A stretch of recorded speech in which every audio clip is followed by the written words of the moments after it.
ఎంతో విశేషమైన కార్తీక మాసంలో త్రినాథ వ్రత కథను ఎవరైతే చదువుతారో లేక వింటారో అటువంటి వారి సమస్త పాపాలు తొలగిపోతాయి. పుత్ర సంతానం కలుగుతుంది. భార్యాభర్తల మధ్య సఖ్యత ఏర్పడుతుంది. అనారోగ్య సమస్యలు తొలగిపోతాయి. లక్ష్మీ కటాక్షం కలుగుతుంది. త్రినాథ వ్రతకథ ప్రారంభము. మధుసూదనుని కథ. భక్తులారా, మనస్సు నిర్మలంతో వినండి. ఈ త్రినాథుల చరిత్రం మాటిమాటికి వినడానికి అమృతం వలె ఉంటుంది. పూర్వం శ్రీపురము అనే గ్రామంలో మధుసూదనుడు అనే ఒక బ్రాహ్మణుడు ఉండేవాడు. మిక్కిలి దరిద్రుడు అవడం వల్ల బిచ్చమెత్తుకుని జీవనం సాగించేవాడు. ఆ బ్రాహ్మణుడికి ఒక కుమారుడు జన్మించాడు.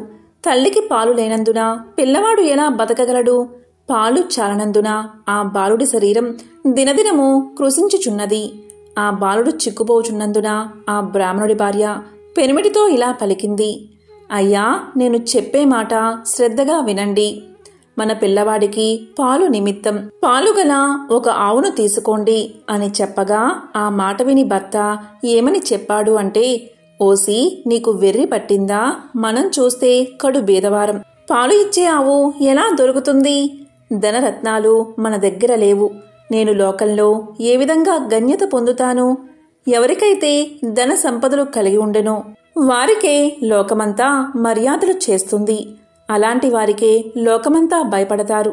మన వంటి బీదవారిని ఎవరు అడుగుతారు అని బ్రాహ్మణుడు చెప్పాడు.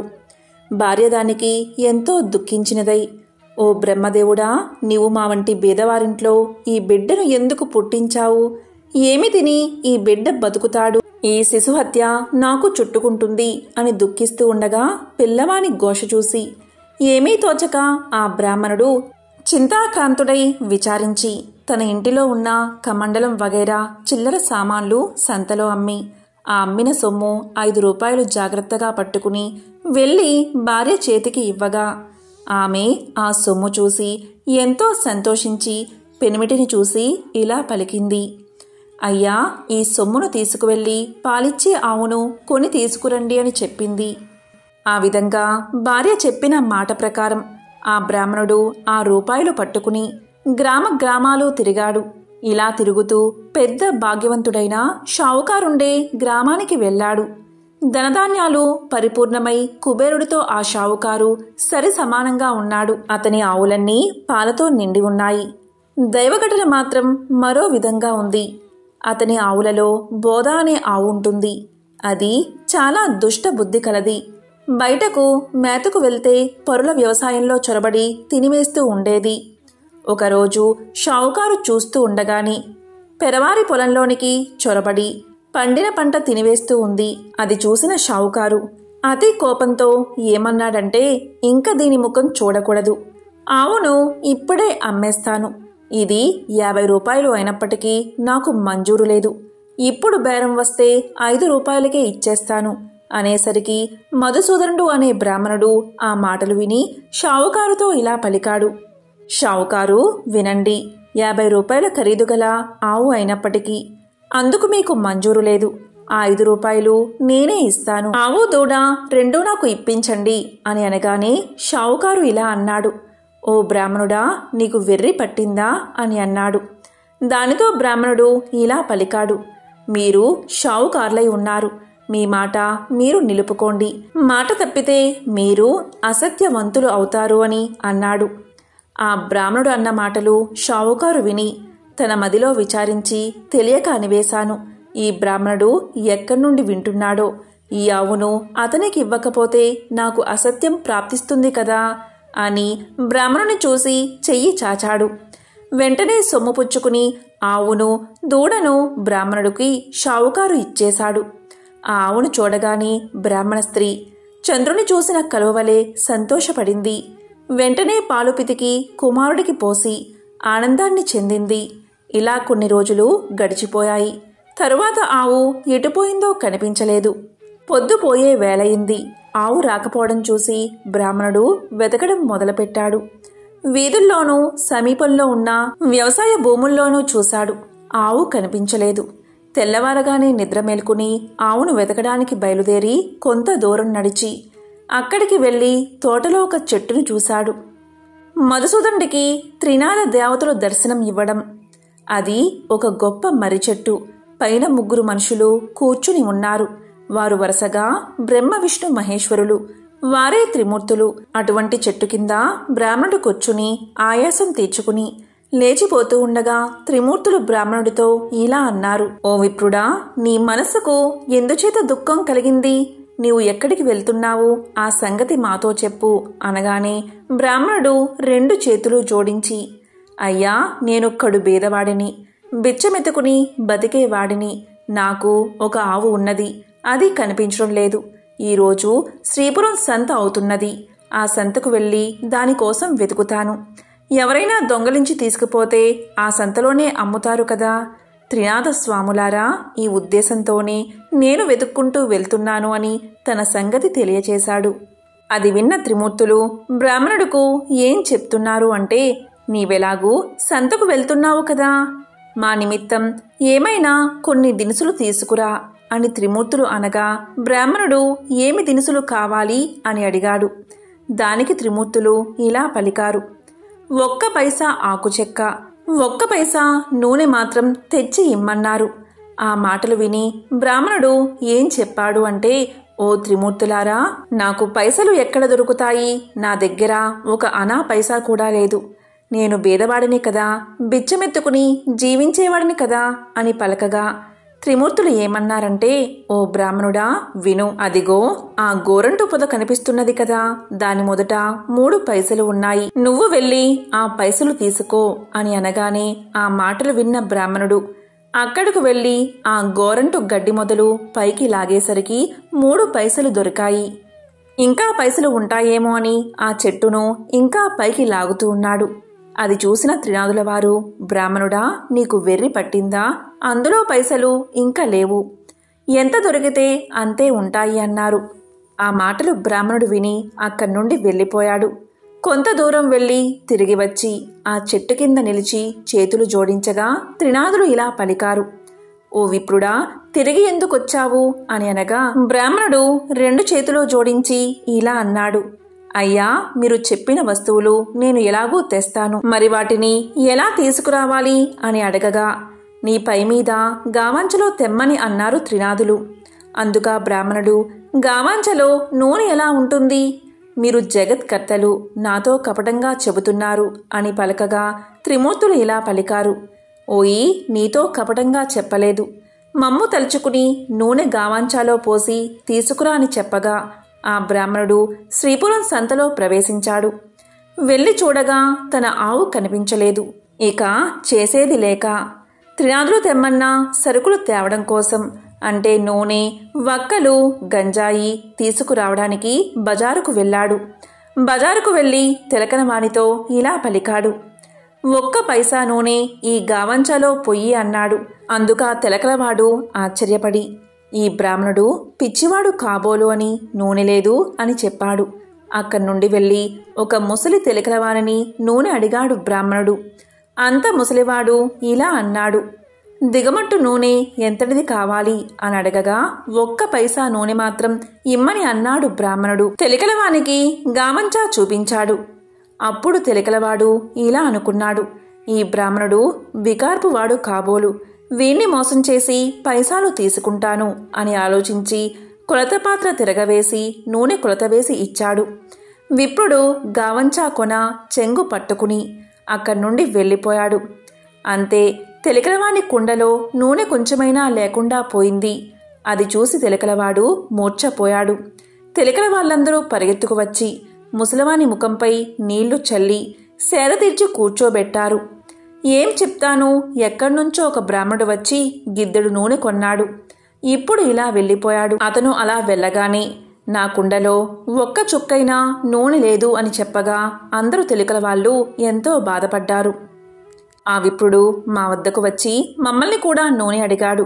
లేదని అనగా వెళ్ళిపోయాడు. ఇలా అందరూ విచారించి పరిగెత్తుకుని విప్రుడి వద్దకు వెళ్ళి ఇలా అన్నారు. విప్రుడా, విను. మీరు నూనె కొన్నారు కదా, అది కొలతకు తక్కువగా ఉంది, పూర్తిగా ఇచ్చేస్తాము, పట్టుకుని వెళ్ళండి అన్నారు. మళ్ళీ విప్రుడు సంతకు వెళ్ళాడు. ఈసారి ముందు తెచ్చిన దుత్తతోనే చమురు సరిగ్గా కొలవగా ఎప్పటిలాగే దుట్ట భర్తీలైపోయాయి. అది చూసిన ముసలి తెలికలమాని ఆనందానికి అంతు లేకుండా పోయింది. విప్రుని గామంచాలో చమురు ఉంచారు. అది పట్టుకుని విప్రుడు వెళ్ళిపోయాడు. త్రిమూర్తుల వారికి సామాన్లన్నీ ఇచ్చేసి సెలవు అడిగాడు. త్రినాదుల ఆనపై బ్రాహ్మణుడు మేళా జరపడం. సెలవు అడగగానే త్రిమూర్తులు విప్రుడితో ఏమన్నారు అంటే, ఓయి, నీ కష్టం చూసి మా మదిలో దయ కలిగినది. ఒక మాట విను. నీవు త్రినాదుల సేవ చేస్తే నీ దరిద్రం పటాపంచలై అధిక సంపదలు కలుగుతాయి అని త్రినాదులు పలకగా అది విని బ్రాహ్మణుడు, స్వామి, ఏ ఏ వస్తువులతో మిమ్మల్ని పూజించాలి అని అడిగాడు. దానికి త్రినాదులు ఇలా పలికారు, ఓ ద్విజుడా, విను. మా పూజకు అధిక ద్రవ్యం అక్కరలేదు. కొంచెంతోనే తృప్తిని పొందుతాము. ఇప్పుడు నీవు తెచ్చిన 3 పైసాల సామాగ్రి చాలు. త్రిమూర్తుల పూజా ద్రవ్యాలు ఇంతే. మాకు వీటితోనే మేళా చెయ్యి. మేళా ఎలా చెయ్యాలి అంటే 3 మట్టి చిరుములయందు గంజాయి నలిపి అందులో నిప్పును ధూపాన్ని వెయ్యాలి. దీపప్రమిదులు 3 చేసి అందులో చమురు వేసి వత్తులు వేసి ఆకు చెక్కలు జాగ్రత్త చేసి ఉంచి రాత్రి తొలిజాములో నీ ఇంటిలోనికి నీ స్నేహితులను పిలిచి పూజా ద్రవ్యాలు తెచ్చి అక్కడ ఉంచి సకల పదార్థాలను స్వాములకు సమర్పించాలి. అలా చేసిన ఎడల సకల పాపాలు నివారించబడతాయి అని చెప్పగా ఆ బ్రాహ్మణుడు విని పూజ చేయడానికి ఉపక్రమించాడు. చెట్టు మొదటినే పూజను ఆరంభించి గంజాయి ముందుగా తయారు పరిచినాడు. అప్పుడు త్రిమూర్తులు, నీ గామంచా చెంగు చీర్చి వత్తులు చెయ్యి అనగా ద్విజుడు ఇలా అంటున్నాడు, నేను బీద బ్రాహ్మణుణ్ణి, బిచ్చమెత్తుకుని దినం గడుపుకుని కుటుంబ పోషణ చేసుకునేవాడిని. అన్న వస్త్రాలకు చాలా కష్టపడుతున్నాను. దీపం ముట్టించడానికి అగ్గిలేదు. నా గావంచా వత్తులకు ప్రాప్తమైనది. నా ఆవు దొంగల పాలైనది. నా కుటుంబం ఉపవాసంతో ఎదురు చూస్తూ ఉంటారు. ఏ బుద్ధితో పూజ చేస్తాను అని యావగించుకుని ద్విజుడు కూర్చున్నాడు. అది చూసి త్రిమూర్తులు ఇలా పలికారు, ఓ ద్విజుడా, మదిలో చింతించకు. నీ ఆవు పెయ్య దొరుకుతాయి. నీవు నీ కుటుంబము సౌఖ్యంగా ఉంటారు. వస్త్రాలు కూడా దొరుకుతాయి అని చెప్పారు. అంతటా బ్రాహ్మణుడు చేతులు జోడించి, స్వాములారా, అటువంటి భాగ్యం నాకెప్పుడు కలుగుతుందో అప్పుడు 5 మేళాలు స్వామివారికి ఇస్తాను. ఈ మాట సత్యమని చెప్పాడు. దీపం వెలిగించుటకు అగ్గిలేదే, నేనేం చేయను అనగా త్రిమూర్తులు ఇలా పలికారు, ఓ బ్రాహ్మణుడా, నీ 2 నేత్రాలు మూసుకో అని అనగానే బ్రాహ్మణుడు వెంటనే నేత్రాలు మూసుకోగా అకస్మాత్తుగా దీపం వెలిగింది. అది చూసి బ్రాహ్మణుడు ఆనందించి స్వామికి మేళా సమర్పించాడు. మేళా ఇచ్చివేసి ఆనందంతో బ్రాహ్మణుడు చేతులు జోడించి సాష్టాంగ దండ ప్రణామాలు చేశాడు. త్రినాదులు బ్రాహ్మణుని అనుగ్రహించడం. ఇలా చేసిన తర్వాత త్రిమూర్తుల వద్ద సెలవు తీసుకుని కొంచెం దూరం నడిచి వెళ్తూ ఉండగా తోవలో బ్రాహ్మణుడికి ఆవు దూడ కనబడ్డాయి. దీంతో బ్రాహ్మణుడు సంతోషించి, త్రినాదుల వారు నా యందు దయ ఉంచి ఆవును పెయ్యను తెచ్చి ఇచ్చారు. వారి పూజ బాగా చేశాను అని అనుకుని ఆవును దూడను తోలుకుని ఇంటికి చేరుకున్నాడు. చూడగా తన ఇంటిలో సిరి సంపదలు పరిపూర్ణంగా ఉన్నాయి. అది చూసి అధికంగా సంతోషాన్ని పొంది కడు శ్రద్ధతో పూజను ఆరంభించాడు. చేయవలసిన కార్యక్రమాలను అందరికీ విశదంగా తెలియచేశాడు. తన స్నేహితులను రప్పించి వెనుకటి వలనే మేళా సమర్పించాడు. మేళా చేసే పద్ధతిని అందరికీ చెప్పగా అంతా ఒప్పుకున్నారు. ఆ రాజ్యంలో ఉన్న ప్రజలు అందరూ త్రినాద పూజ చేశారు. అందరి ఇళ్లయందు సుఖ సంతోషాలతో నిండి ఉన్నాయి. ఈ పరిస్థితుల కారణంగా షావుకారులందరూ వ్యాపారాలు మూసివేశారు. అందరూ ఆ దేశపు రాజు వద్దకు వెళ్లి ఫిర్యాదు చేశారు. రాజు త్రినాదులను తూలనాడి మేళాను నిషేధించడం. వారిని చూసి రాజు, అంటే షావుకారులు చూసి రాజు ఇలా పలికాడు, మీరందరూ ఎందుకు వచ్చారు అని అనగగా షావుకారులు ఇలా సమాధానం చెప్పారు, అయ్యా, మా ఫిర్యాదు మీరు తప్పకుండా వినాలి. మధుసూదనుడు అనే పేద బ్రాహ్మణుడు ఒకడు బిచ్చమెతుకుని జీవించేవాడు. శ్రీపురం వెళ్లి వచ్చి త్రినాద మేళాను ఆచరించాడు. త్రినాదులు ఏ దేవతలో వారిని ఆ బ్రాహ్మణుడు పూజించగానే సకల సంపదలు అతనికి కలిగాయి. ఊరిలో ఉన్న రైతులు 50 మంది త్రినాద మేళా చేశారు. గుడ్డివారు, కుంటివారు అందరూ కూడా ఈ మేళా చేశారు. అందరూ కూడా మోక్షాన్ని పొందారు. ధనధాన్యాలు కలిగి కుబేరుడితో సమానమైపోయారు. మా వ్యాపారాలు పోయాయి. మా క్రయ విక్రయాలు ఎలా జరుగుతాయి అని చెప్పగా రాజా మాటలు విని చాలా కోపం తెచ్చుకుని సకల జనులను పిలిపించి కోపంతో ఇలా పలికాడు. త్రినాదులు అనే దేవతలు ఏ దేవతలు? వారిని మీరు ఎలా పూజిస్తున్నారు? నేను చెప్పే మాట వినండి. రాజుగా ఇది నా ఆజ్ఞ. ఆ పూజ మీరు చేయకూడదు. అలా పూజ ఎవరు చేస్తారో వారు 500 రూపాయలు జరిమానా ఇచ్చి 6 మాసాలు ఖైదులో ఉండాల్సి వస్తుంది. అలా కాని ఎడల శూలం వేయబడుతుంది అని రాజుగారు ప్రజలందరికీ తాకీదు ఇచ్చి పంపించారు. త్రినాదులు రాజుపై కోపగించుట, యువరాజు మరణం. ఈ సంగతి త్రినాదుల వారికి తెలిసి ఆ రాజుకు దండన విధించారు. దాని ఫలితంగా రాజకుమారుడు చనిపోయాడు. నగరంలో ఏడ్పుఘోష వినిపిస్తుంది. ప్రజలందరూ విని రాజు వద్దకు పరిగెత్తారు. రాజు దైవకృప తప్పడం వల్ల తన కుమారుడు చనిపోయాడని అనుకుంటున్నాడు. కుమారుడి ముఖం చూస్తూ రాజు ఏడుస్తున్నాడు. తల్లి, బంధువులు మొదలైన వారంతా దుఃఖిస్తున్నారు. దహనం చేయడానికై స్వర్ణభద్రా నదీ తీరమందు ఆ శవాన్ని ఉంచారు. త్రినాదుల దయతో యువరాజు బతకడం. త్రినాదులకు దయ కలిగినది. రాజకుమారుణ్ణి బతికించేద్దామా, మనకు పేరు ప్రఖ్యాతులు వస్తాయి అని బాగా ఆలోచించి బ్రాహ్మణ రూపంలో ఆ శ్మశానానికి వచ్చారు. రాజును వారి సమూహాన్ని చూసి ఇలా అన్నారు. మీరందరూ ఈ నదీ తీరానికి ఎందుకు వచ్చారు? ఎందుకు ఇలా విచారంగా కూర్చున్నారు? ఈ పిల్లవాడు ఎందుకు పడుకుని ఉన్నాడు? ఇతని శరీరంలో చల్లదనం కలదే అని అనగా అంతా త్రిమూర్తులతో ఇలా పలికారు. మీతో ఏం చెప్పగలం? రాజకుమారుడు చనిపోయాడు. ఆ రాజు ఏం దోషం చేశాడో కాని ఇతడు చనిపోయాడు అనగా ఈ కుర్రవాడు చనిపోలేదు. త్రినాదుల వారికి రాజు అపరాధం చేసినందున ఈ చావు కలిగినది. ఇప్పుడు మీరందరూ త్రినాదులను భజిస్తే ఆ బాలుడు లేచి కూర్చుంటాడు. మా మేళా చేయడానికి రాజు ఒప్పుకున్నట్లయితే ఈ రాజకుమారుడు బతుకుతాడు అని చెప్పి త్రినాదమూర్తులు అదృశ్యం అయిపోయారు. అందరూ వారి మాటలు విని త్రినాద స్వాముల పేరు ఆ రాజతనుని చెవిలో చెప్పారు. 7 మేళాలు చేటుకు ఒప్పుకున్నారు. అలా ఒప్పుకోగానే రాజకుమారుడు లేచి కూర్చున్నాడు. అది చూసి అందరూ సంతోషాన్ని పొందారు. అప్పుడు త్రిమూర్తుల పేరు మాటిమాటికి స్మరించారు. అందరి నోటి నుండి వెలువడిన పలుకులు సముద్ర గర్జన వలె వినిపించాయి. వర్తకుడు త్రినాదుల మేళా చేటుకు మొక్కుకోవడం. అటువంటి సమయంలో ఒక వర్తకుడు ఆ ఊరి మీదుగా తన ఓడలో విదేశాలకు సరుకులను తీసుకువెళ్తూ ఉన్నాడు. ఆ ఓడను నడిపించుకుని స్వర్ణభద్రా నదీ తీరమున ప్రవేశించాడు. ఘోష చేసిన స్థలం దగ్గరకు వెళ్ళాడు. వారిని చూసి ఆ వర్తకుడు ఇలా అడిగాడు. జనులారా, త్రినాదుల పేర్లు ఏమి పేర్లు? మీరు ఎందుకు స్మరిస్తున్నారు? వినడానికి శ్రద్ధగా ఉన్నాయి అని పలకగానే రాజుగారి మనుషులు ఇలా అన్నారు. ఓ వర్తకుడా, విను. బ్రహ్మ విష్ణు మహేశ్వరులు అనేవారు త్రినాద స్వాములు. అటువంటి ప్రభువులను మా రాజుగారు మన్నించినందున అపరాధుడు అయ్యాడు. ఆ అపరాధం వల్ల ఈ రాజకుమారుడు చనిపోవడచే ఇతన్ని మేము తీసుకువచ్చి అగ్ని సంస్కారం చేయడానికి కూర్చుని ఉన్నాము. ఇది చూసి ప్రభువులకు దయ కలిగింది. వచ్చి వీడిని బతికించారు. అందుకు మేము 7 మేళాలు చేయడానికి ఒప్పుకున్నాము. వెంటనే రాజకుమారుడు బతికి కూర్చున్నాడు.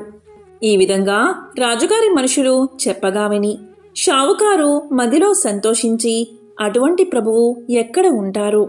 చనిపోయిన రాజకుమారుడు బతికి కూర్చున్నాడు.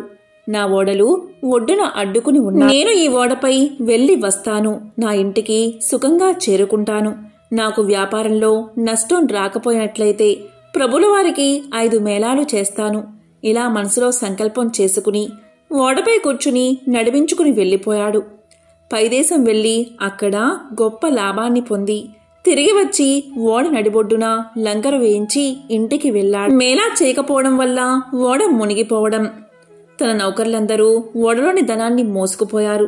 ధనాన్ని ఇంటిలో వేసుకుని షావుకారు సంతోషంతో ఉన్నాడు. ధనం చూసి ప్రభులవారి మేళాలు మర్చిపోయాడు. అందుకు ప్రభువులకు కోపం వచ్చి దండన చేశారు. ఓడ నీటిలో మునిగిపోయింది. నౌకర్లు ఓడలో ఉన్న వారందరూ నీటిలో మునిగిపోయారు. ఈ విషయం తెలిసిన వర్తకుడు భూమిపై పడి గోల పెట్టాడు. మరి కొంతసేపటికి తెలివి తెచ్చుకుని ఏడుస్తూ ఉండగా ఆకాశం నుండి త్రినాదులు ఇలా పలికారు. నీవు మాకు మేళాలు ఇచ్చావు కాదు, అందుచేతే ఓడ మునిగిపోయింది. నీవు 5 మేళాలు సమర్పించినట్లయితే నీ ఓడ నీకు తిరిగి ప్రాప్తిస్తుంది అని సెలవిచ్చారు.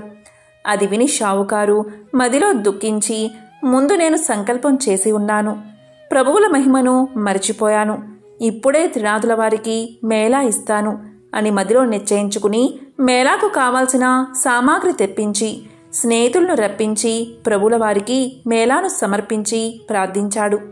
నీటిలో మునిగిపోయిన ఓడ వెంటనే పైకి తేలింది. అది చూసిన వ్యాపారి పట్టలేని సంతోషాన్ని పొందాడు. పరిచారకులు, నౌకర్లు, ఓడలో గల ధనం అంతా అలాగే ఉన్నాయి. అప్పుడు షావుకారు ధనాన్ని మోయించి ఇంటిలోకి ప్రవేశించాడు. గంజాయి, ఆకులు, చెక్కలు అన్నీ స్వామివారికి మేళా సమర్పించి సాష్టాంగ దండ ప్రణామాలు చేశాడు. రాజ్యమంతా త్రినాథస్వామి మేళా గురించి ప్రకటనలు చేశాడు. మేళాను చూడ్డానికి అంతా వస్తున్నారు.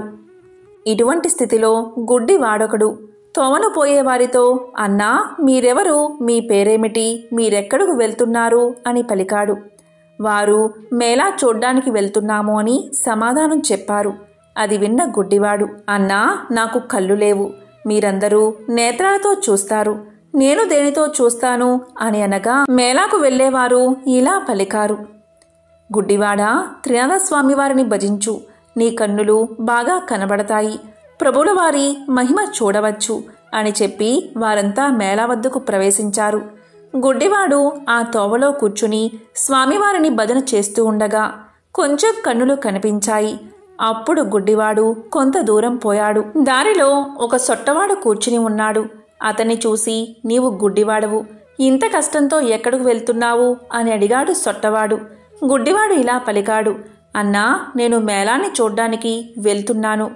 ఆ మాటలు విన్న సొట్టవాడు, స్వామివారి దయ నా మీద లేదు, చేతులు కాళ్ళు సొట్ట, నేను ఎలా నడవగలను, నీకు కాళ్ళున్నాయి, దెక్కుని వెళ్ళగలవు అనగా గుడ్డివాడు ఇలా పలికాడు, నీవు త్రినాథస్వామివారిని భజించు, నీ కాళ్ళు చేతులు బాగవుతాయి, క్షణంలో ఇద్దరం కలిసి వెళ్ళిపోదాం. నేను గుడ్డివాడిని, నాకు ఏమాత్రం కన్నులు కనిపించవు, కాని త్రినాథస్వామివారిని భజించడం వల్ల కొంచెం కన్నులు కనిపిస్తున్నాయి. అందువల్ల నీవు కూడా స్వామివారిని భజించావంటే నీ బాధలు నివారణ అవుతాయని చెప్పాడు. అది విన్న సొట్టవాడు త్రినాథ త్రినాథ త్రినాథ అని భజించాడు.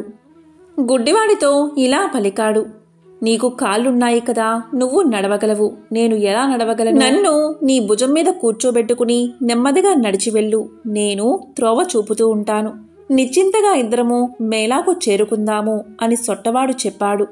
అతని మాటలు విని గుడ్డివాడు సొట్టవాడిని భుజంపై కూర్చోబెట్టుకుని మెల్లగా నడిచిపోతున్నాడు.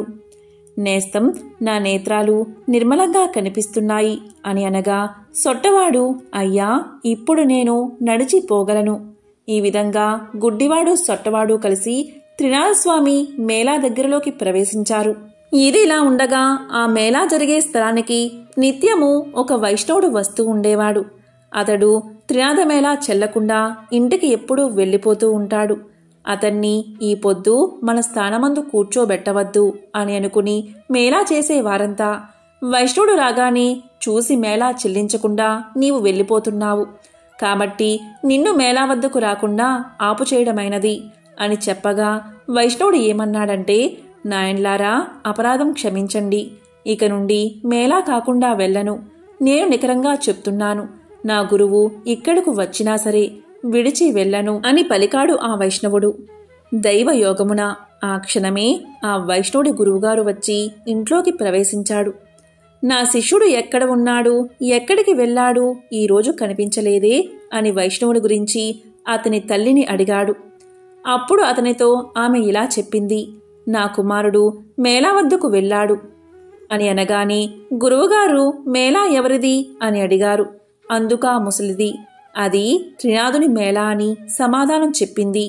ఆ మాటలు విన్న గురువుగారు మేళా దగ్గరకు వెళ్లి చూడగా అంతా స్వామివారిని భక్తి శ్రద్ధలతో పూజిస్తున్నారు. అది చూసిన గురువుగారికి కోపం వచ్చింది. వెంటనే గురువుగారు బాగా తిట్టి మేళా స్థలాన్ని, సామాగ్రిని కాలితో తన్నేశాడు. ఆ తర్వాత గురువుగారు తన శిష్యుణ్ణి పట్టుకుని బరబరా లాక్కుకుపోయాడు. కొంత దూరం వెళ్లేసరికి బోరున వర్షం కురియసాగింది. కటిక చీకటి కావడం వల్ల తోవ కనిపించడం లేదు. గురు శిష్యులు చెల్లా చెదురై అతి కష్టం మీద గురువుగారింటికి చేరుకున్నారు. గురువు ఇంటిలో చూడగా అతని తల్లి గడప వద్ద కూర్చుని ఏడుస్తున్నది. గురువు ఆశ్చర్యపడి లోపలికి పోయి చూడగా అతని భార్య, కుమారుడు చనిపోయారు. వారిని చూసి గురువు మూర్ఛబోయాడు. శిష్యుడు పట్టుకుని లేపి కూర్చోబెట్టి గురువుగారి ముఖంపై నీళ్లు చల్లి, అయ్యా, తమరు త్రినాథ స్వామివారికి అపరాధులు, త్రినాథ మేళాను పాడు చేశారు. అందుకే మీకిది ప్రతిఫలం. మీరు నిష్ఠతో స్వామివారి మేళాను చేస్తే మీ భార్య కుమారులు బతుకుతారు అని శిష్యుడు పలకగా ఆ మాట విని గురువుగారు 5 మేళాలు ఇవ్వడానికి ఒప్పుకోగా వెంటనే భార్యాకుమారులు లేచి కూర్చున్నారు. త్రినాథ మేళా పాడు చేసినందుకు తగిన శిక్ష దొరికింది. నేను మూర్ఖుడను, అదముడను, ప్రభులవారి మహిమ తెలుసుకోలేకపోయాను అని ప్రభులవారిని క్షమాపణ వేడి మేళాకు కావలసిన పదార్థాలు యావత్ తెప్పించి అందరితో కలిసి మేళా సమర్పించాడు. నూనె కాండం చెల్లినది, ప్రభులవారి పూజ కావచ్చినది. ఆకులు చెక్కలు గంజాయిని అందరూ పంచుకుని సేవించి సుఖాన్ని అనుభవించారు. ఫలశ్రుతి. ఈ చరిత్ర ఎవరు వింటారో వారికి కుష్ఠవ్యాధి, గుడ్డితనము కూడా పోయి తరిస్తారు. పుత్రులు లేని స్త్రీ నిర్మలంగా ఉంటే పుత్రులు పుడతారు. ఎవరైనా కొంటెగా హాస్యంగా చెప్తే గుడ్డితనము నడ్డితనము కలుగుతుంది. 3 త్రిమూర్తులను 3 స్థలాల్లో ఉంచి ముందు విష్ణువును పూజించాలి. చందనము పువ్వులు తెచ్చి త్రిమూర్తులను వేరువేరుగా పూజించాలి. నైవేద్యం సమర్పించి గంజాయిలో అగ్నిని వెయ్యాలి. తాంబూలం 3 భాగాలు చేసి ఉంచాలి. త్రిమూర్తుల వారి ఎడమ భాగమున వినాయకుడిని ఉంచాలి. 3 దీపాలు వెలిగించి, ఓ త్రినాథ స్వాములారా దయచేయండి అని పలకాలి. అంతా సమర్పించి త్రినాథ స్వాముల వారి పాదాలపై పడాలి. అందరూ నిర్మలమైన మనస్సుతో కూర్చుని కథ వినాలి. ప్రసాదం అందరూ పంచుకుని సేవించాలి. ఈ విధంగా త్రినాథులను పూజిస్తే త్రినాథుల అనుగ్రహం తప్పకుండా అలాంటి వారికి కలుగుతుంది. త్రిమూర్తులైన బ్రహ్మ విష్ణు మహేశ్వరుల్నే త్రినాథులుగా ఈ వ్రతకథలో పూజించడం జరిగింది. ఇలా ఒకేసారి త్రిమూర్తులు పూజించే వ్రతం ఎక్కడా లేదు. ఈ విధంగా త్రిమూర్తులను ఒకేసారి పూజించే వ్రతమే త్రినాథ వ్రతం. ఇందులో గంజాయి ధూపం సమర్పించాలని ఉంటుంది. ప్రస్తుతం గంజాయి కలిగి ఉండడం చట్టరీత్యా నేరం కనుక పొగాకునే సమర్పించుకోవచ్చు. గంజాయి సమర్పించడం అంటే చాలామందికి ఈ వ్రతం పట్ల సదభిప్రాయం కలగకపోవచ్చు. కానీ ఉత్తర భారతదేశంలో ముఖ్యంగా కాల భైరవస్వామి ఆరాధనలో మద్యం, కళ్ళు వంటివి సమర్పిస్తారు. ఈశ్వర ఆరాధనలో గంజాయి, పొగాకు వంటివి సమర్పించడం మనం చూడవచ్చు. ఎవరికైతే ఆసక్తి ఉంటుందో మీ సంకల్పాన్ని బట్టి మేళా అంటే వ్రతాన్ని కొన్ని సంఖ్యల్లో చేయవచ్చు. సాధారణంగా మనం బేసి సంఖ్యల్లో అంటే 1, 3, 5, 7, 9, 11 ఇలా మేళాను సమర్పించవచ్చు, అంటే వ్రతాన్ని చేయవచ్చు. మంగళం భగవాన్ విష్ణు, మంగళం మధుసూదన, మంగళం పుండరీకాక్ష, మంగళం గరుడధ్వజ, నీలాచల నివాసాయ నిత్యాయ పరమాత్మని, శ్రీ లక్ష్మీ ప్రాణనాదాయ జగన్నాథాయ మంగళం, దత్తాత్రేయ పుత్రాయ శ్రీ త్రినాథాయ మంగళం. మంగళం భగవాన్ విష్ణు, మంగళం మధుసూదన, మంగళం పుండరీకాక్ష, మంగళం గరుడధ్వజ, నీలాచల నివాసాయ నిత్యాయ పరమాత్మని, శ్రీ లక్ష్మీ ప్రాణనాదాయ జగన్నాథాయ మంగళం, దత్తాత్రేయ పుత్రాయ శ్రీ త్రినాథాయ మంగళం. ఎవరైతే ఈ త్రినాథ వ్రతకథను ఈ కార్తీక మాసంలో ఒక్కసారైనా వింటారో అటువంటి వారి సకల పాపాలు తొలగిపోతాయి, సమస్త దోషాలు తొలగిపోతాయి. ఆ త్రిమూర్తుల అనుగ్రహం తప్పకుండా వారికి కలుగుతుంది. ఓం త్రిమూర్తి స్వరూపాయ నమః.